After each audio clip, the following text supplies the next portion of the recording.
केही दिन अगाडि प्रधानमन्त्री बालेन्द्र शाहज्यूले डीडीसी कम्पनीद्वारा उत्पादित याक चिज खाएर उहाँले एउटा फोटो पोस्ट गर्नुभयो र यति बेला चाहिँ सबैले नेपाली उत्पादनलाई बजारमा प्रमोसन गरेको भन्दै धन्यवाद दिए।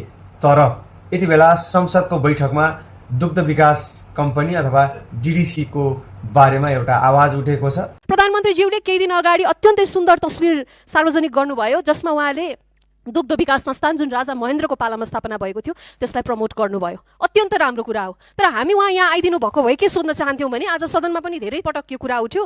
2082 को पौष मसान्तरको अर्धवार्षिक लेखा परीक्षण हेर्दा किसानहरूलाई डीडीसीले 42 करोड दिन बाँकी छ। कैयौँ ठाउँमा 2083 को वैशाख मसान्तसम्म 60 करोड भुक्तानी बाँकी छ। यी समस्याहरू हामी प्रधानमन्त्रीलाई सोध्थ्यौँ किनभने चिज त हामी पैसा तिरेरै किनेर खान्छौँ, हामीलाई त बाँकीमा दिँदैन। तर डीडीसीले चाहिँ जनताहरूका चाहिँ 60-70 करोड भुक्तानी नै दिएको छैन किसानको। यो विषयहरू हामी यहाँ सोध्न चाहन्थ्यौँ। प्रधानमन्त्रीज्यूलाई चाहिँ यो विषयमा चाहिँ थाहा नहुन पनि सक्छ। आखिर जताबाट जसो गर जे गर नेपालमा कम्पनी गराऊ जे गराऊ तर गरिब दुखी दरिद्रलाई नै ठग्ने काम भइरहेको छ। योबाट चाहिँ कहिले हामी दूर जान सक्छौँ भन्ने कुरा हो।